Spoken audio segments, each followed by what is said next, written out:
विधवा आदमी है, हमारे एक ठो लड़का है। अस्सलाम वालेकुम रहमतुल्लाहि व बरकातहू। दोस्तों आज 11 अप्रैल और जुमेरात का दिन है। सऊदी अरब की खबरों की रात की न्यूज़ बुलेटिन है। चलिए बिना वक्त को ज़ाय किए हुए खबरें शुरू करते हैं। सऊदी अरब में अच्छे जॉब का लालच, एजेंट द्वारा अनजान लोगों को फंसाए जाने के कई मामले सामने आ रहे हैं। फिलहाल जो हम बात कर रहे हैं ये झारखंड की है। झारखंड का एक जिला है विष्णुगढ़। विष्णुगढ़ के सिरई निवासी 35 साल के भीम ठाकुर 9 महीने पहले सऊदी अरब कमाने के लिए गए थे। सऊदी अरब जाने के कुछ दिन बाद ही उनका मालिक हैवान बन गया और उनको परेशान करने लगा। तड़पता हुआ भीम अपने परिजनों को मोबाइल से फोन करता है और गुहार लगाता है कि मेरी मदद कीजिए, हमें बचा लीजिए। अब परिवार वाले भी सरकार से मदद की गुहार लगा रहे हैं। दरअसल भीम ठाकुर की विधवा माता चिंता देवी ने बताया कि 9 महीने पहले एजेंट के माध्यम से हमारा बेटा सऊदी अरब गया था, जहां उसे बंधक बनाकर काम कराया जा रहा है। न ही उसको सैलरी दी जा रही है और न ही ढंग से खाने पीने को मिल रहा है। विरोध करने पर यातनाएं झेलनी पड़ रही है। बेटे ने फोन पर बताया कि कफील ने उन पर मुकदमा भी दर्ज कर दिया। भीम ठाकुर परिवार का इकलौता चिराग है। भीम ठाकुर के 2 छोटे छोटे बच्चे प्रिंस कुमार उम्र 9 साल और प्रतीक कुमार उम्र 6 साल है। झारखंड में प्रवासी मजदूरों के हित में काम करने वाले सिकंदर अली ने कहा कि विदेश में नौकरी की जांच पड़ताल किए बगैर एजेंट पर भरोसा करने वाले कई लोग वहां मुश्किल में फंस रहे हैं। फिलहाल उन्होंने सरकार से मदद की अपील की है। अभी भी सऊदी अरब में झारखंड के 45 मजदूर फंसे हुए हैं।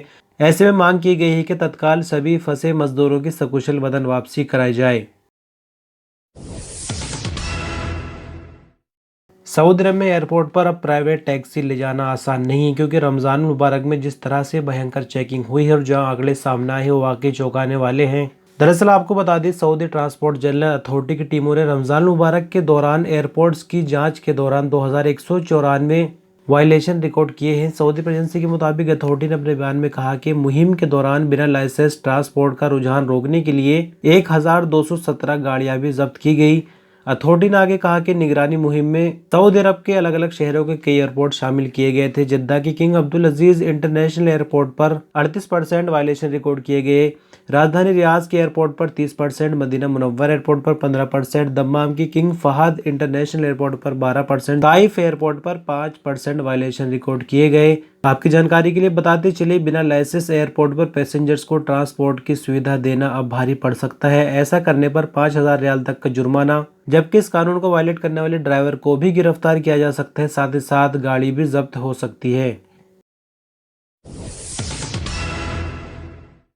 बिहार के सीतामढ़ी जिले से एक और दुखद खबर सामने आ रही, जहां पर सऊदी अरब से छुट्टी मनाने गया युवक की मौत हो गई। दरअसल सीतामढ़ी जिले के परसोनी थाना क्षेत्र के परसोनी रीगा मुख्य मार्ग पर प्रोजेक्ट हाई स्कूल के करीब गुरुवार की सुबह तेज रफ्तार अपाचे बाइक बिजली के पोल से टकराकर दुर्घटनाग्रस्त हो गई। इस हादसे में बाइक सवार 2 युवक गंभीर रूप से जख्मी हो गए। जख्मी हालत में दोनों युवकों को स्थानीय एम्बुलेंस ने आनंद फानन में प्राथमिक स्वास्थ्य केंद्र में भर्ती कराया, जहां पर एक युवक को डॉक्टरों ने मृत घोषित कर दिया, जबकि दूसरे युवक की स्थिति को नाजुक देखते हुए उसे सदर अस्पताल रेफर कर दिया गया। जानकारी के मुताबिक मरने वाले की पहचान मोहम्मद जहांगीर आलम के रूप में की गई। जख्मी युवक की पहचान इसी गाँव के मोहम्मद असगर अली के रूप में हुई।